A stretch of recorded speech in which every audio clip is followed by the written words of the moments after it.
In this video, I want to share with you everything I have learned over the last decade about breaking bad habits so that you won't have to spend the next 10 years trying to figure everything out yourself. You can learn from my mistakes and my own learnings to compress the time it takes you to get your life back on track. So without further ado, here's what we're going to cover in this video. I want to lead off with my biggest mistake when it comes to breaking bad habits. After that, I'm going to cover why we actually fall victim to bad habits. And it's not really what you think. Next up, I'm going to cover the only 2 ways in which you can intrinsically remove a bad habit from your life. I'm saying intrinsically because there are some hacks where you can brute force it.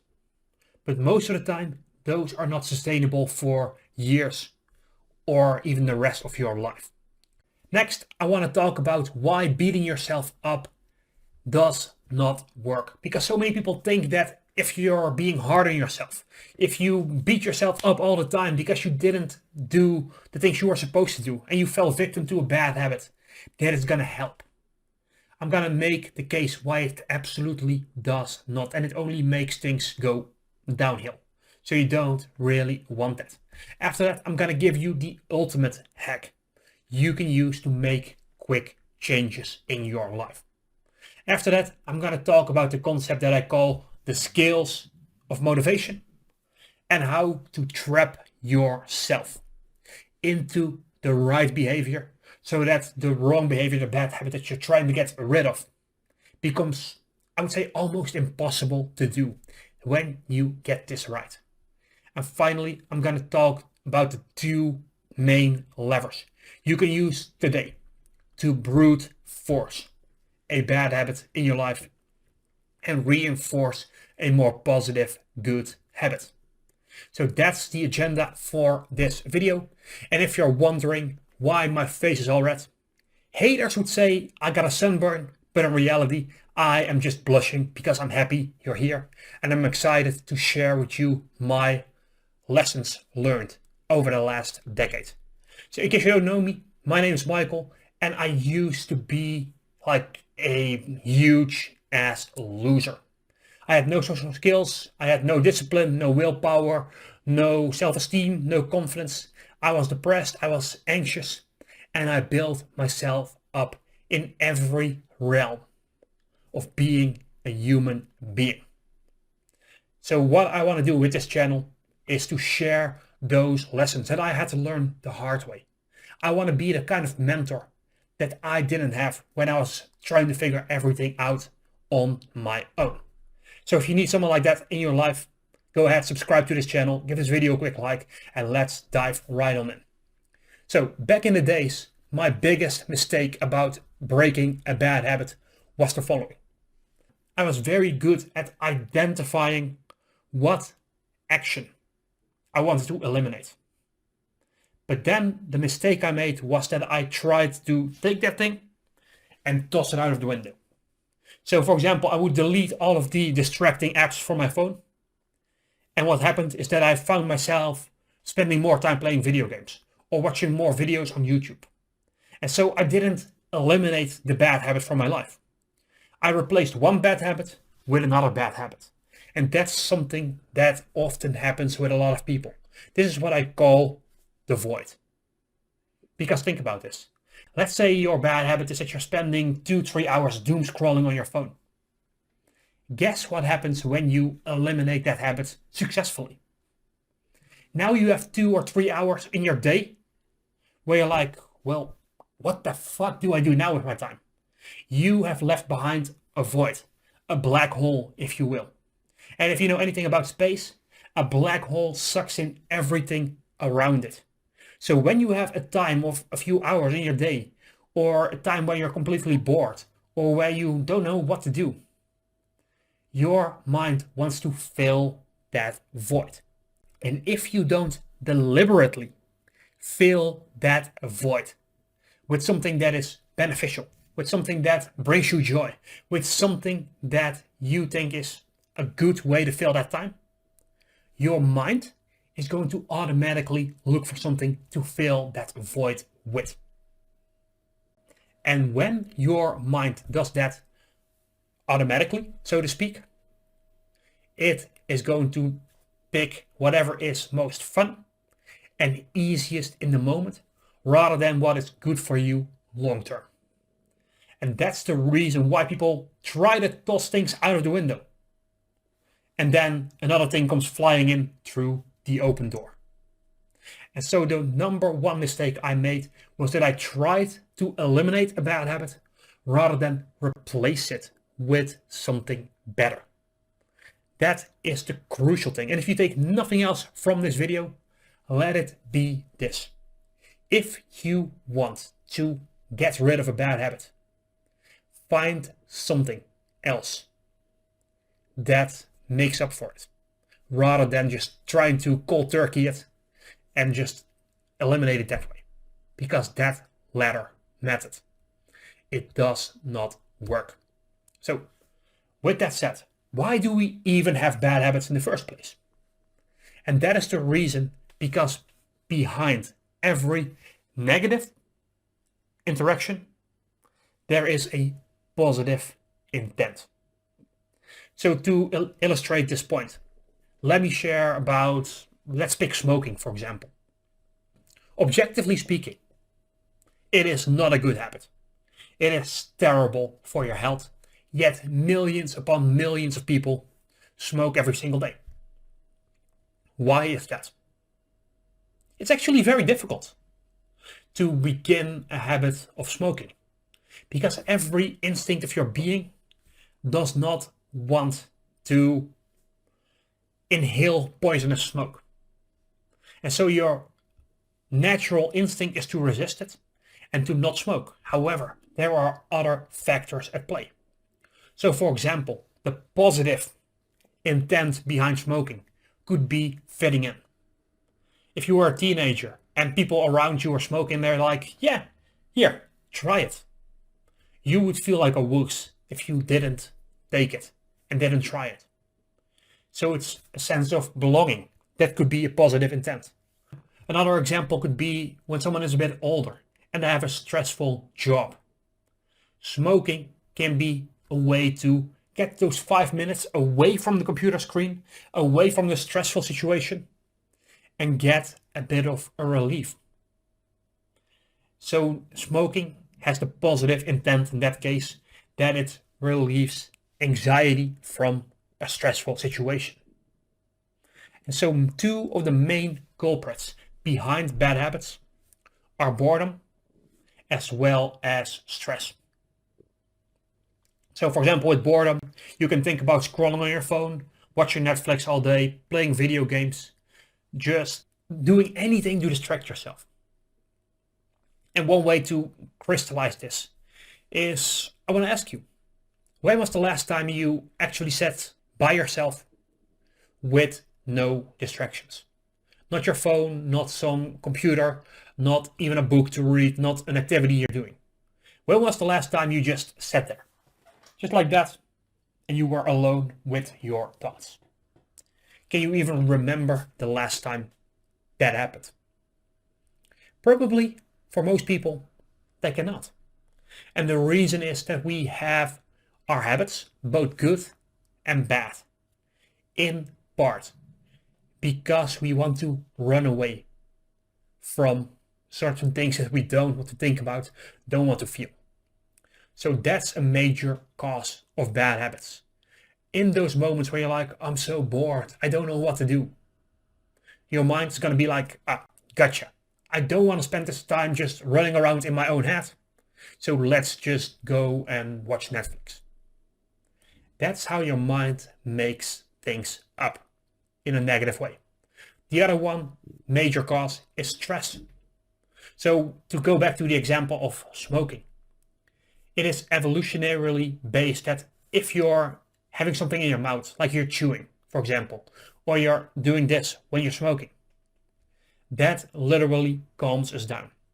And the instinct here is that back in prehistoric times, if you were eating, it meant that everything around you was safe.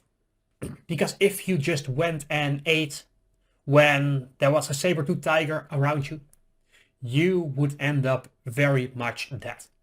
And so it is ingrained in our mind, in our subconscious, that if I'm eating or if I'm drinking, even just water, by the way, not just alcohol, but if I'm doing that, it means I am safe. Because your mind's like, okay, I had to have already checked my environment. There's no immediate danger. I'm eating right now, meaning I'm in the clear. And so with that lens, you can see how a bad habit of smoking actually has a positive intent of getting rid of stress, getting rid of anxiety.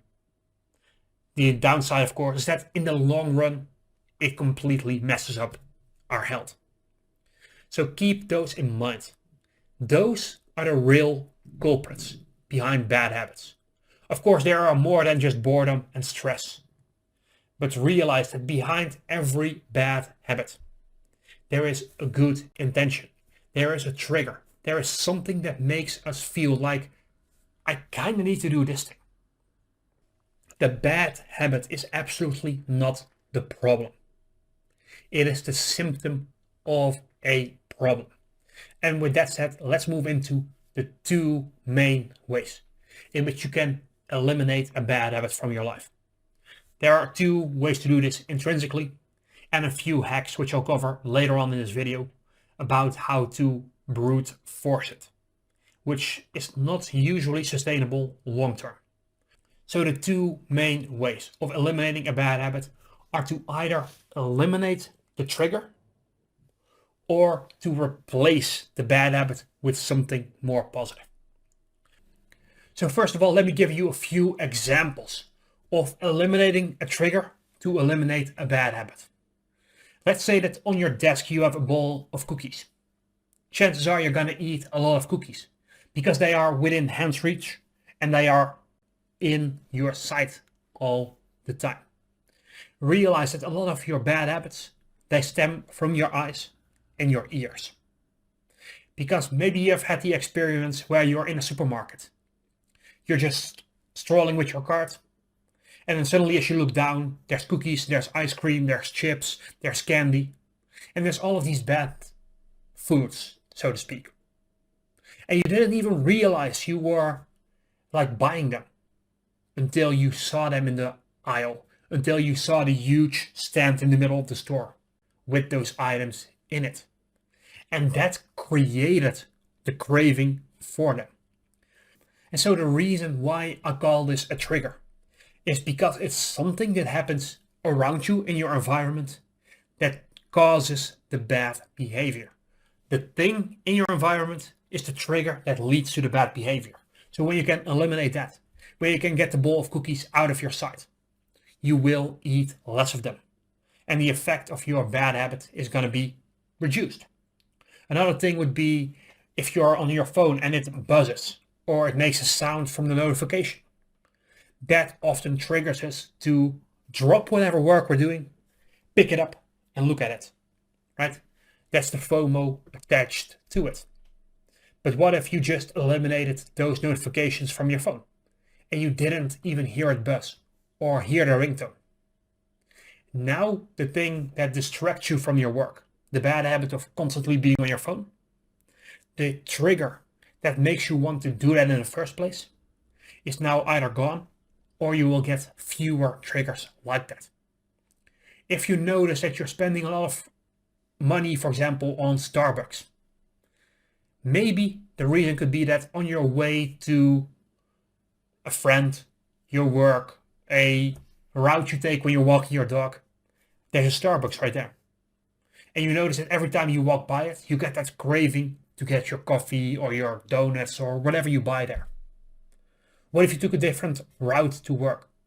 What if you just walked another street with your dog and you didn't even pass that coffee shop?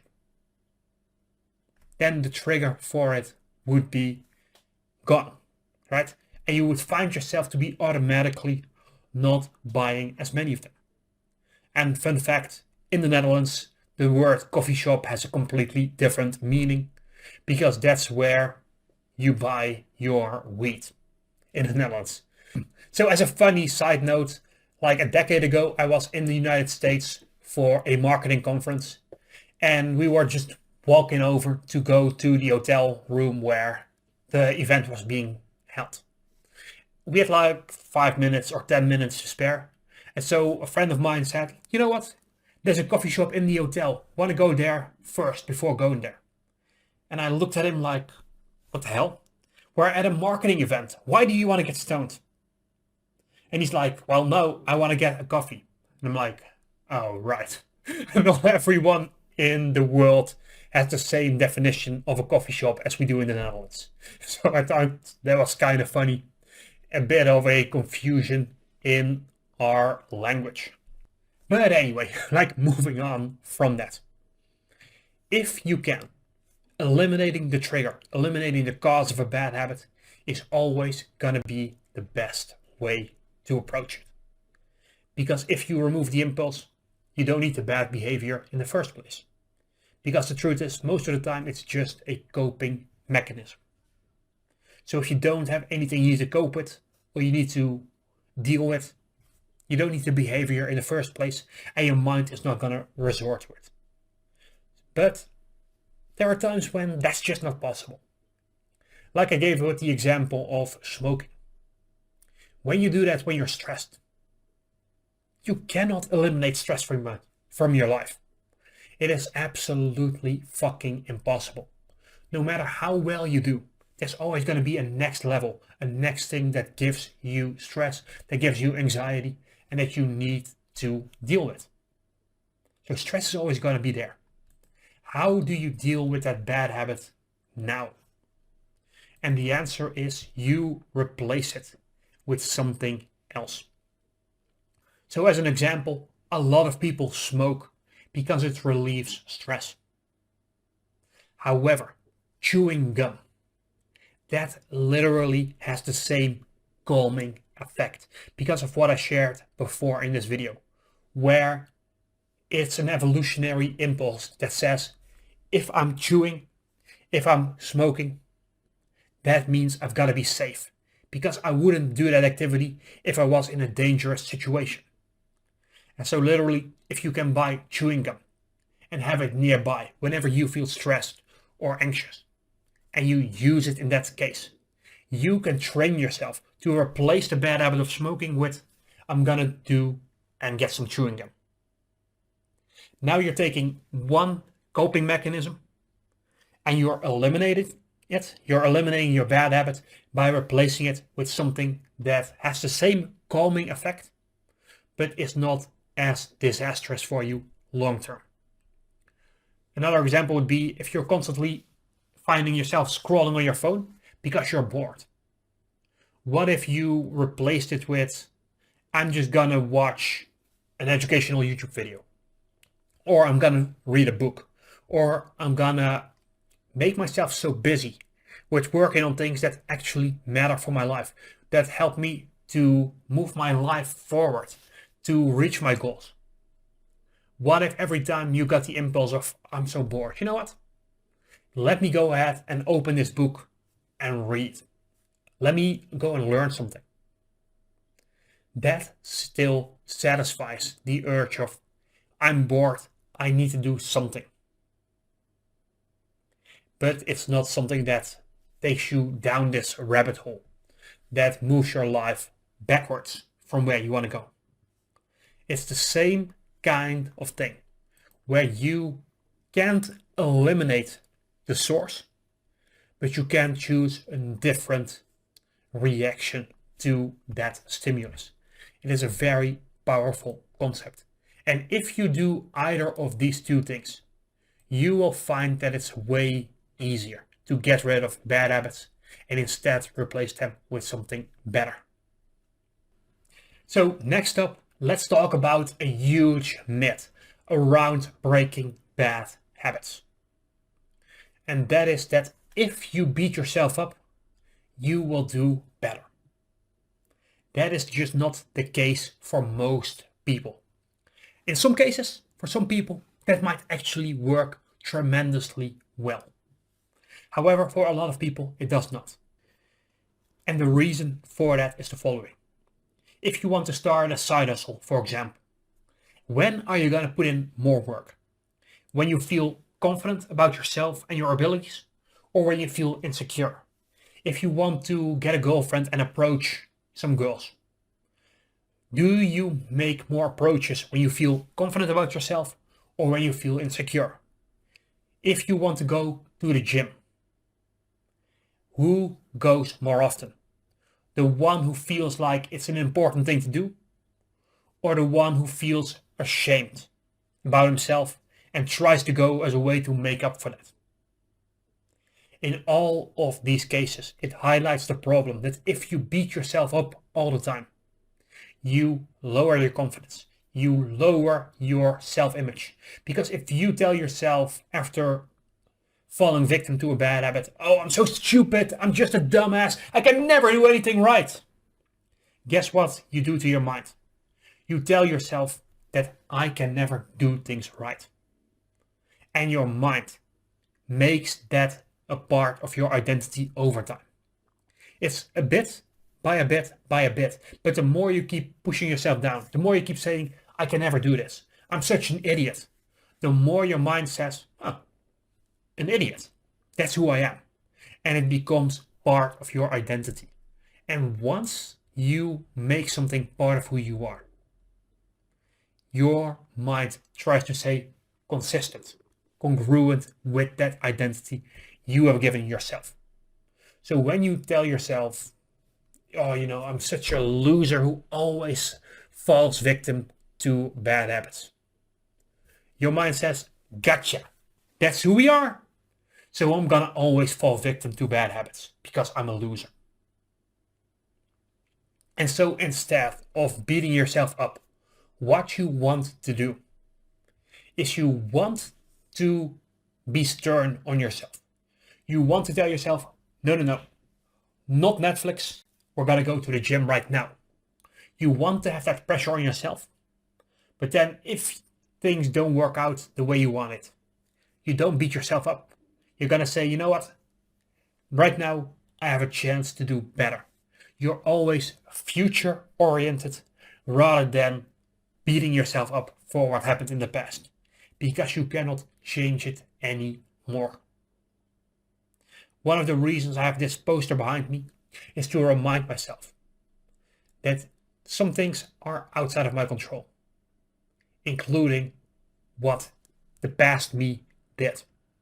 So instead of beating myself up, I'm going to remind myself that my actions, my thoughts, my mindset in the present moment, my choices, that's something I have control over. So rather than beating myself up, I'm going to tell myself, you know what? It happened. Things happen. But now, right here, I can make a different choice moving forward. And then whenever I do make a positive impact, whenever I do a positive thing, whenever I do go to the gym, rather than procrastinate, I am going to remind myself that, hey, this thing I just did, this positive action, that helps me to achieve this outcome. I'm going to reward myself mentally, or sometimes even with a physical thing, for the work I did. So rather than beating yourself up, use positive reinforcement for yourself, because what gets reinforced gets repeated. This goes back to something that we had as an instinct back in prehistoric times, which is still how our mind, or at least a huge part of it, operates. And that is, for example, let's say I'm a caveman, I'm just walking around, I'm just on my stroll, and over there I see an apple tree. I know apples good because it's edible, and so I pick it. And now it's like I've got this bag of apples that I can bring back to my tribe. And people in my tribe would be like, oh my God, Michael brought back apples. This is great. And so I'm getting reinforcement because of my actions. And so what our brain does is it uses something called dopamine, where it creates a path of motivation from the actions I took of I walked this route and I found an apple tree, and it makes it so that I'm gonna repeat it over and over again because I was reinforced positively for it. So if you train a dog, for example, you would give the command, and immediately when the dog does the right behavior, you give him a treat. That's not just to reward the dog, but rather to motivate it in the future. Because the dog has this pathway of, I'm gonna give my paw, and as a result, I will get praise from my master or my friend, is the way they think about it.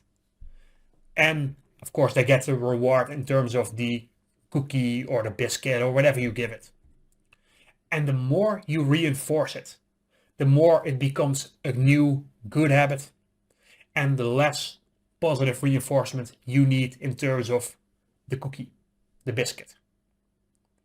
And in some points, the praise of, oh, you're such a good boy, that becomes the only reward the dog needs. So when you reinforce yourself positively, you create the same triggers of, I do this thing, I feel good about myself. I do this thing, I remind myself how well I'm doing because it helps me reach that goal in the future. So with positive reinforcement, there are two main pitfalls that I need you to look out for.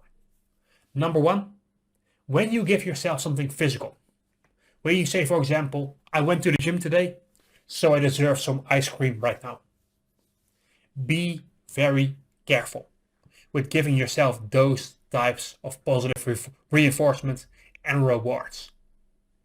Because at some point your mind is going to look for the easiest thing there is. So when you say, I go to the gym and get ice cream as a result, what your mind's going to do is like, hey, wait a minute. I want this ice cream. So why not just skip this boring go to the gym part and just go straight to the fridge, get ice cream? That's what your mind wants, because it's at some point can become all about the reward. That's the pitfall here. Because if you say, I do this thing and I get this reward, be aware that it's not going to become all about the reward over here. Because if you make everything about the thing you're going to give yourself at the end of the activity, your mind wants to skip the activity. So you want to positively reinforce your actions as being the good thing. In an ideal world, all the reward you need is doing the thing itself. That takes time. But you need to reinforce the activity. You need to reinforce the good thing you want to happen instead of your bad habit as the main benefit. And the way I get around this, what I have taught myself, what works really well for me, and hopefully can work very well for you as well, is I link mentally the activity with the thing in the future. So I will literally tell myself, I went to the gym. I'm gonna flex a little bit in the mirror as well, where I'm like, oh my God, I look better than I did 2 months ago. And then I'm gonna mentally tell myself, because I went to the gym right now, I got stronger and I'm on my path forward to achieving the appearance that I want. I'm not there yet, but that's okay.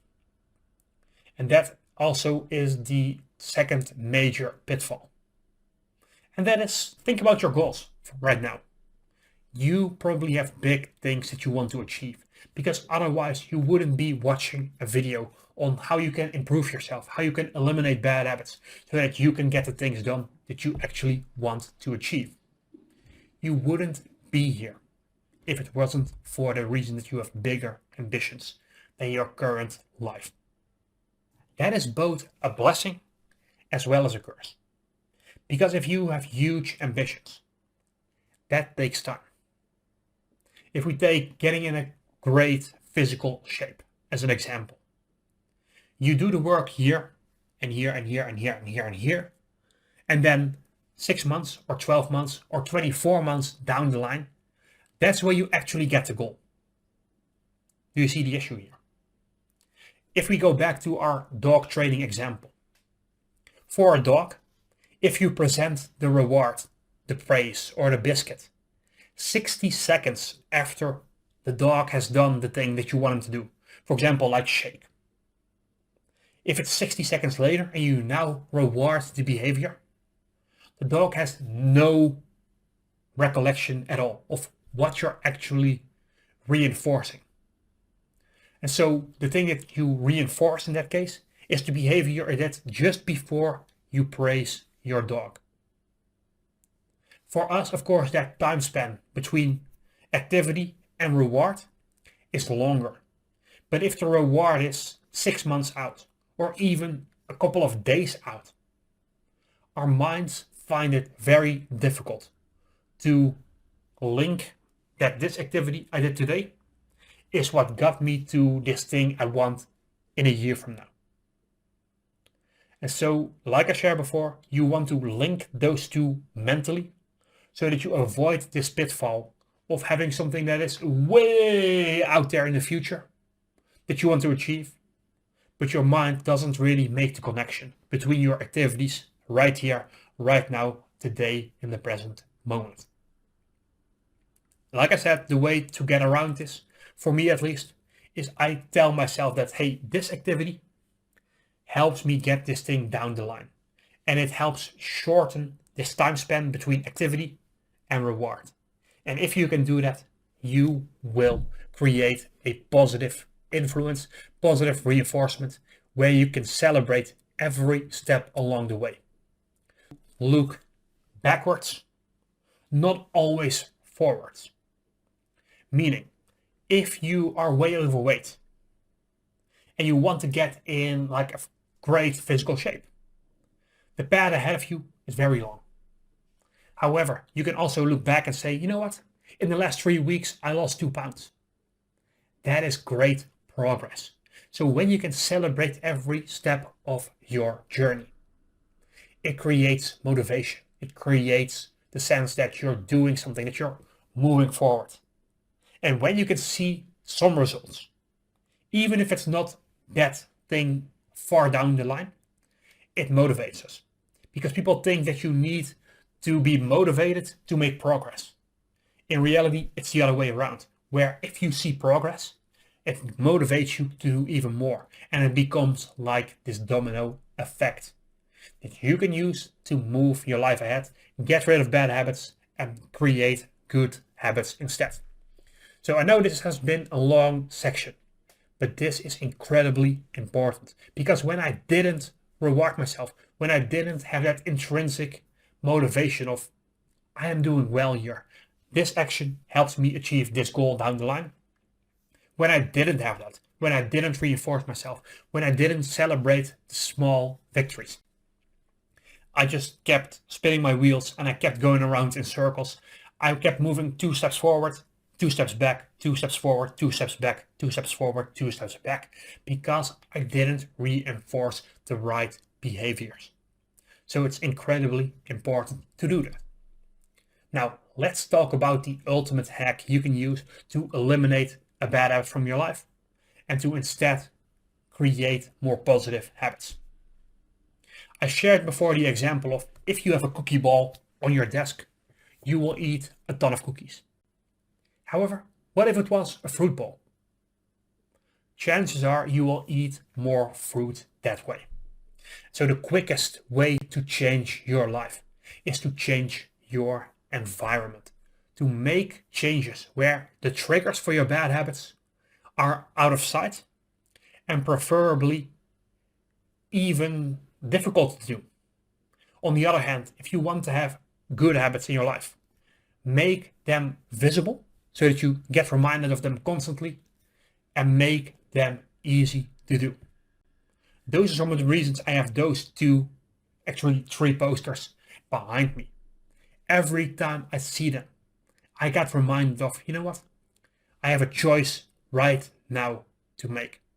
I can do something that is easy right now, but messes up my life long term, or I can make the difficult decision to put myself to the test physically and mentally, to push myself to my limits, to continuously learn, to always be the good, generous person, giving you the lessons that I had to learn the hard way. That's the reason I bought these posters behind me. And by the way, I completely forgot in the passion of bringing you this information that if you like this video so far, give it a quick thumbs up and subscribe to the channel.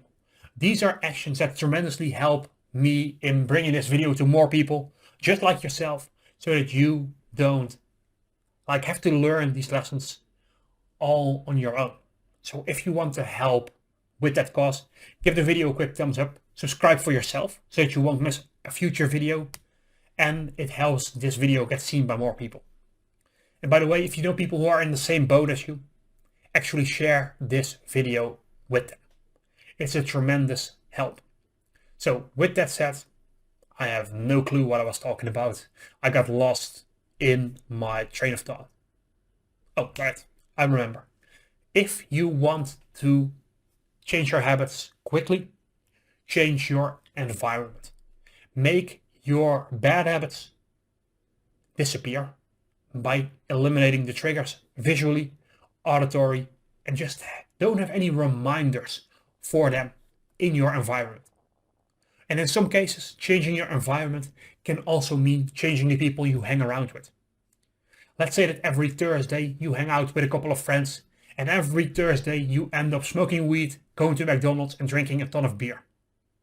If you want to live a healthier lifestyle, maybe say no to that more often than not. Maybe you go with them like once a month instead of once a week.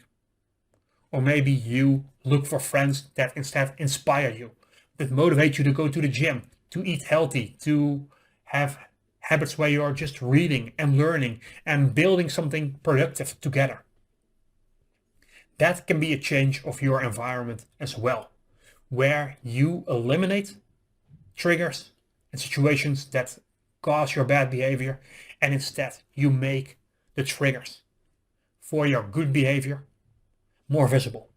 Like that fruit bowl you have on your desk that constantly reminds you of, hey, I do have a choice of eating healthy, of reminding yourself and making it easy to go for that thing, of reminding yourself of maybe having a book within hand's reach wherever you are, or actually maybe having multiple of them. Literally, these things are like in the moments when I don't really feel like typing an article or recording a video, or maybe it's late at night when I don't have the lighting for it. I can look down and be like, you know what? I might as well just use my time right now to read a bit, to focus on this thing. It is easily acceptable, or what's the word? It's easily accessible. That's the word I was looking for me. And at the same time, I have this visual cue whenever I look down, or whenever I look to my right in this case. And so I like to keep those kinds of triggers for my positive habits around me at all times. So with that said, let's talk about the next thing for breaking bad habits, which is what I like to call the skills of motivation. This is a term I coined myself 40 minutes ago, something like that. But the concept I have used for years, and it's the following. In every moment, there are costs, there are benefits. But also in the future, the actions you do today have costs and have benefits. So when you go and exercise, in the present moment, high cost, because your mind does not want to exert energy, whereas watching Netflix has very low costs. In the moment, Netflix has very high benefits, because it's easy, it's fun in the moment, and your mind just gravitates towards it, because it looks at Netflix be like, little costs, high benefits right now. On the other hand, in the moment, Going to the gym, not very beneficial in terms of your excitement about it. So going to the gym in the present moment has high costs, low benefits. In the future, it is reversed. The cost of going to the gym compared to the benefits you get out of it, health-wise, fitness-wise, excited and energy-wise, they don't even compare. The benefits way outweigh it. Whereas for Netflix, the cost of your lost time versus the benefit of that, you got once or twice during the show, the costs way outweigh your benefits in the future. So why do we then still fall victim to this? One of the reasons is what we call the present bias, which is a bias where your mind gives way more value to the present moment and it disregards everything that's out there into the future. So with working out, for example, your mind greatly exaggerates the pain as well as the benefits in this moment right here, right now. Meaning, the actual cost of exercise might be like this. The pain of having to go, of having to do something that's not really like fun, that takes effort. But your mind, because it's in the present moment, thinks it's like this. The benefits you get in the future are huge. I can't even like process this with my arms.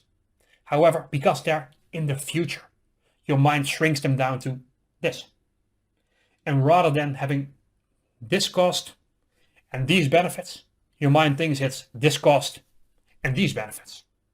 And so it's completely skewed because your mind wants to do what's fun and what is easy in the moment. Now, what you can do with this is you can tip the scales of your motivation in a way where it makes the bad habits look less attractive. All right, so let me give you a few examples of how you can use these scales of motivation by either attaching pain to not taking the right action or by attaching pleasure to the right activities that you do want to reinforce, so that your scales of motivation tip to the point where you want to do the good habit rather than engage in your bad habit. So one example of this could be if you want to go to the gym. What you could do is you could attach pain by having a motivational buddy, where both of you maybe either go together or you report at the end of the day of, did I go to the gym or did I not go to the gym? Because now, if you have to say, I didn't go today, guess what? You have to admit to someone else that you basically let them down. That in your pact you say, well, I know I said I was going to do this thing, but I just I made up excuses, this, that, and the other thing. And you have to say, I did not hold up my end of the bargain. That loses you face and reputation with the other person. That is painful to our minds. Again, I can go into the whole evolutionary reason why that is, but for now, I think you can understand that it's not a good feeling to admit to yourself, as well as to other people, that you didn't do it.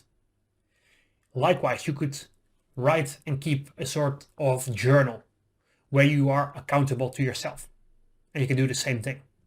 That is attaching pain to not taking the actions. And when the pain of not taking action becomes greater than the pain of taking action, the effort that's required, you will go and do the activity that you don't maybe feel like doing, but the alternative of not doing it is worse. Alternatively, you could attach pleasure to doing the right thing that is difficult. So an example of this for me would be when I'm in the gym, I've got my earphones in and I'm listening to the Harry Potter books. And so I'm bundling the activity of going to the gym with listening to that audiobook, and I try to limit my time listening to them to the moments when I'm in the gym. Literally just going to exercise is the reward as well of listening to something that's fun and enjoyable. So I'm combining something that takes effort, that I don't naturally want to do, with something that provides pleasure, that I do naturally want to do. Combine them, and I'm attaching more pleasure to that activity. Whereas if the pleasure becomes greater than the pain of effort, you also want to do it automatically. And just like that, there are many ways in which you can attach some form of pleasure to a good activity or attach pain to a negative one. So let me give you two of the most effective hacks that you can use to break bad habits. I was going to talk about this at the very end, but I'm going to push it forward just a little bit because it's very practical to what we just discussed. Those two things are people and steaks. And no, not the kinds that you eat at a restaurant. S-T-A-K-E-S, steaks. So first of all, people. When would you feel more motivated to do something? When nobody knows about it, and if you don't do it, if you give up on your dream, on your goal, you don't have to admit to anyone that you failed, that you gave up, and nobody's going to ask you about it. Or when you have told every single person you know about this goal, you're constantly reminded about it, and you know that if you give up now, you will have to tell everybody that you gave up on your diet 2 weeks in or 3 weeks in. Which situation is going to be more painful when you decide to quit? It is going to be the latter situation. Because you know that if you fall back into your old bad habits, if you don't keep up with your new good ones, you will lose face. You will lose your reputation. Other people are going to be like, yeah, that's just a quitter. That is a painful thing you have to face. And so telling people about what you're going to do is usually a great thing that you can use as a lever to make it so that you will not fall back into your old bad habits. The one caveat to this that I'm going to give you is that some people just have a problem for every solution. Some people have a bit of an insecurity within them, where if you go and you shine brighter, you outshine them, you reach a higher level of success than they have, that they will feel insecure about that, and as a result they try to pull you down. This is the example of crabs in a bucket, where if you put crabs in a bucket, for example like a fisherman who just caught them, and one of them tries to climb up, tries to climb his way out of it, the other crabs will literally pull him down back into the bucket. Some people are like that. So do share your goals and what you're gonna achieve. Don't say I want to, say I will. Make it resolute when you tell other people. But be careful about those negative Nancy's in your life, the people who don't really want to see you succeed. And actually there's a test. If you don't know who those people are, tell it to everyone you see on a regular basis and notice how they respond. Do people encourage you? Do people quickly try to criticize you when you fall short on a given day? Do people try to lift you up, help you, support you, remind you of, hey, are you still sticking to this? Come on, you can do this. Or are they going to say, oh, you failed for 2 days in a row? Yeah, I knew you couldn't do it, right? When you share your bigger ambitions with people, when you have them check in on you, on your progress, when you have them hold you accountable, that's when you will notice that some people are there to lift you up, while others are not. Accountability works incredibly well because you're adding rewards and punishments that are external to your intrinsic motivation. And they can help tip those skills, like we talked about, in your favor. One powerful example that I quickly want to share is with women who want to stop smoking. Many of them find that it's incredibly difficult to do this, except when a certain trigger happens that changes everything. When a woman gets pregnant, she now has the external motivation to quit smoking and to quit drinking as well. Where I know that if they continue this bad habit, it will reflect negatively on the baby as well as on themselves. And so whereas they couldn't do it before, when it was just for them, they suddenly now can because other people, in this case their unborn child, is involved as well. And that becomes a lever that tips the scales of motivation to, I don't really want to, the pleasure I get is too heavy, to the point where it's like, I need to do this for my baby. And what you will find oftentimes is that those same women who couldn't stop smoking before the pregnancy, they suddenly can afterwards. Because they have now proven to themselves that, hey, you know what?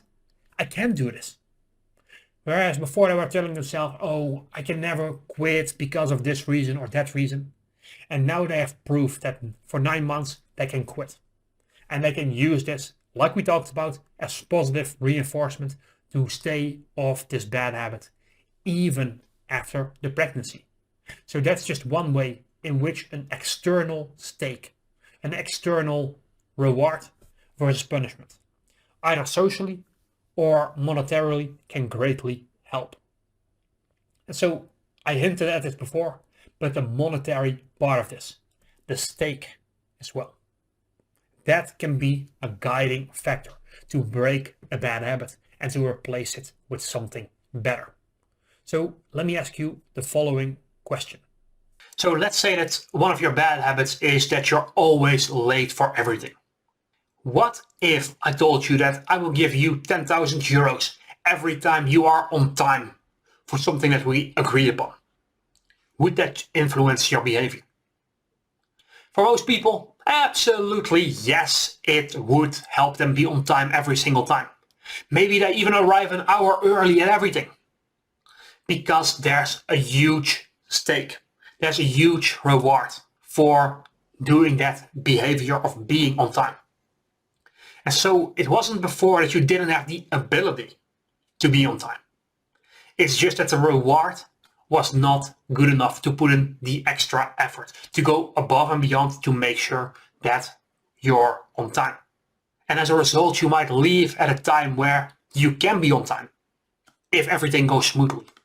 Whereas instead you don't leave at a time when you will be on time, even when everything goes badly. That's the difference. So when something is at stake, you will put in more effort because the risk, reward, and the pain are just shifted. One of the best examples of this was from a guy who wanted to improve his social skills. So what he did was he was with a friend at a party and he gave him 200 bucks. And he said, every time I go and approach and talk to a new person here, you give me back 20 bucks. Is now gone if he didn't take action. Whereas before it was just him fighting against his anxiety versus the thing that he did want, which is improving the social skills. Now it is him fighting against the anxiety as well as the monetary loss, as well as the loss of reputation with his friend if he didn't do it. And so the pain attached to not taking action, it went up. And it became bigger than the pain of taking the actions, taking the risk of being rejected. And so because of this shift of the stakes, combined with the reputation from other people, the fact that you're held accountable, that shifted everything for him. So where can you do this in your own life? Where can you tell other people about what you're going to do and how you're going to do it, and have stakes, have attachment to it, have the way where people hold you accountable? Ask yourself that question. Find those moments, and you can use accountability to your favor to quickly eliminate bad habits. And this works, by the way, as a temporary solution. You don't want to depend on this your entire life. You don't want to have people tell you what to do every single day of your life, right? And so while you do this in the short term, work on changing your environment, work on creating the intrinsic values, motivations, by rewarding yourself for positive behavior, for knowing why you want to do certain good behaviors. Focus on all of those things.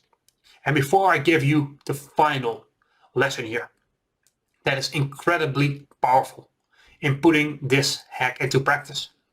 If you want to have more tips to take your life to the next level, I have a free newsletter where I share with you on every Monday and Thursday actionable life lessons that you can take to get you from where you are today to where you want to go. And you can get on that newsletter by clicking the link in the description below this video and then entering your email address. It is absolutely free and it's going to teach you actionable lessons. They will take your life to that next level. Now, the final thing about breaking bad habits is a concept that we call pre-commitment. Meaning, you do something right now to commit to something in the future.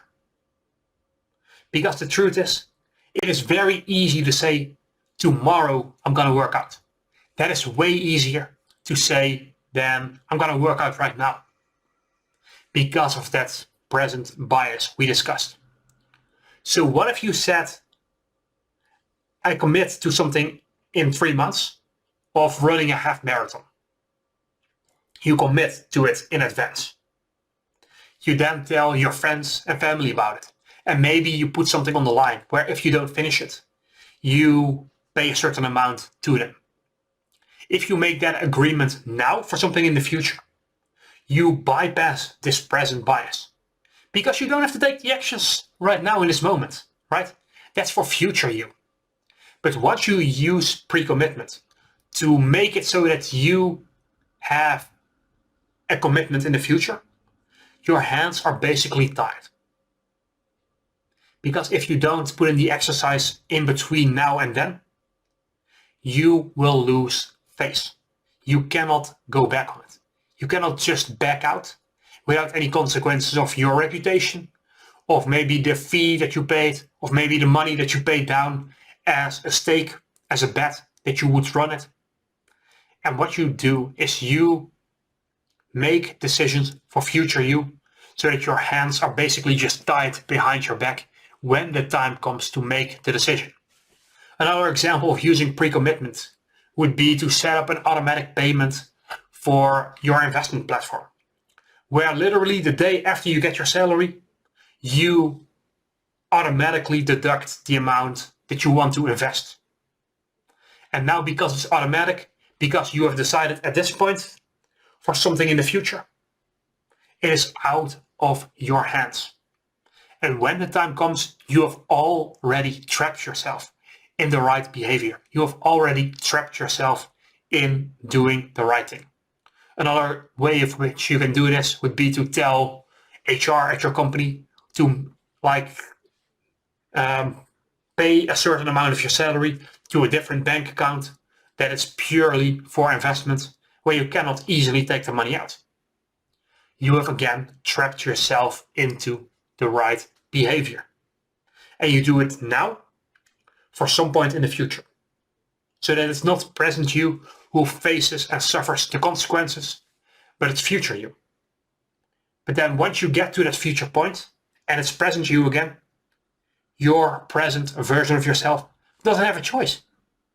The decision has already been made for him. And so you bypass that filter of the present bias. So let me quickly recap how to break bad habits. The number one thing you need to realize is that you don't eliminate a bad habit from your life. You don't take it and throw it out of the window, because that leaves behind a void that wants to be filled. And if you don't fill it manually, it will get filled with some other junk, because your mind, it gravitates towards what is fun and what is easy in the moment. So you don't eliminate a bad habit, you replace it with something better. That's the first thing. The second thing is there are a few culprits behind the bad habit. The bad habit itself is not the problem. It is the symptom of a problem. So the two of the main reasons for this are stress as well as boredom. But there can be other things as well. Also, things that you see and hear. If something is in your sight, that can trigger a certain behavior. Like the cookie bowl example, where if it's on your desk and it's within arm's reach, you will eat more cookies. So the best way to get rid of a negative habit is to eliminate the triggers that make you want to engage in that bad habit. And realize that sometimes those negative triggers can be other people. I know it's not a fun thing to say, but sometimes cutting a certain person out can be the best thing you can do for your life. The second way to get rid of a bad habit is to, like I said, replace it with something that gives the same kind of satisfaction. I gave the example that smoking is good because it relieves stress. It relieves anxiety in the moment, but so can chewing gum.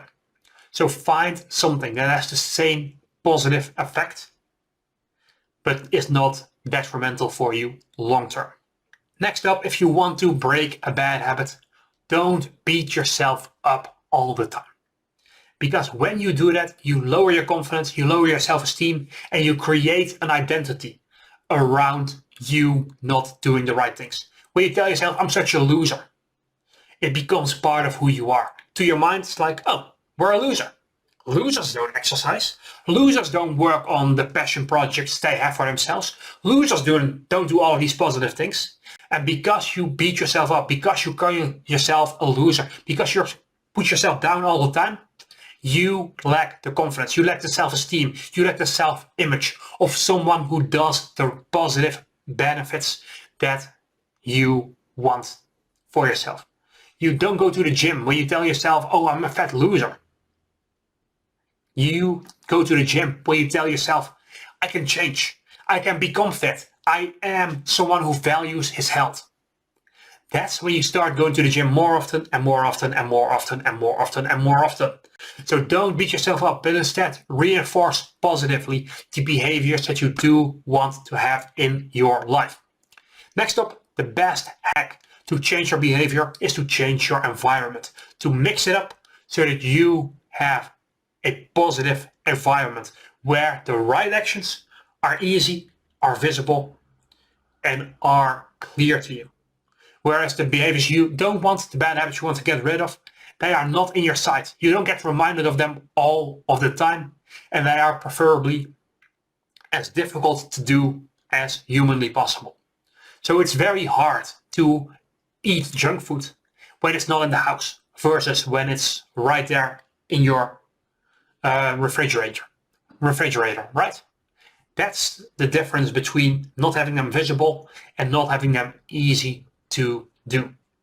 If you want to tip the scales of motivation, like we talked about, in your favor, what you do is you either attach pain to not taking action, for example, by attaching bad consequences to it, or you combine the thing that you want to do, but that doesn't really feel that great in the moment, like exercise, which takes effort, and you combine that with something that does bring you pleasure. Like I shared before, maybe you have an audiobook that you put on when you go to the gym, so that you have a fun activity with something that you should be doing, but don't necessarily want to do.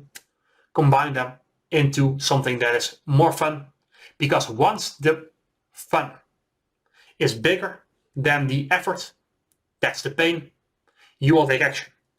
In the contrast of this, once the pain of not taking action is greater than the pain of taking action, you will do the uncomfortable thing that is beneficial for you long term. Two ways you can use this to trap yourself into this behavior are people as well as stakes, meaning money most of the time. Whereas if I give $1,000 to someone and I tell him, hey, if I don't do X, Y, and Z, you keep the money. I'm not getting it back. If I do reach this goal, then you give me back the money.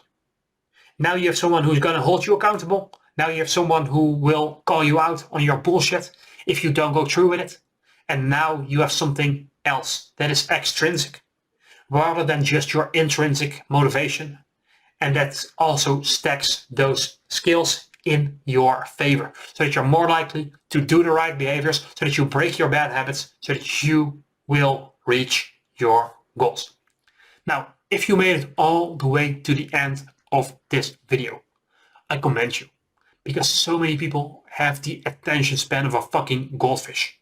You are here because you want to change. You are here because you don't make excuses for yourself. You are here because you don't bullshit yourself into just an average life. You don't make excuses. For that, I commend you. Give this video a quick thumbs up. Subscribe to the channel, because I am here to guide you in your journey of personal development, of personal growth, because I've been there. I have learned so many of these lessons the hard way. So subscribe to the channel, get on the free newsletter by clicking the link in the description of this video and entering your email address there.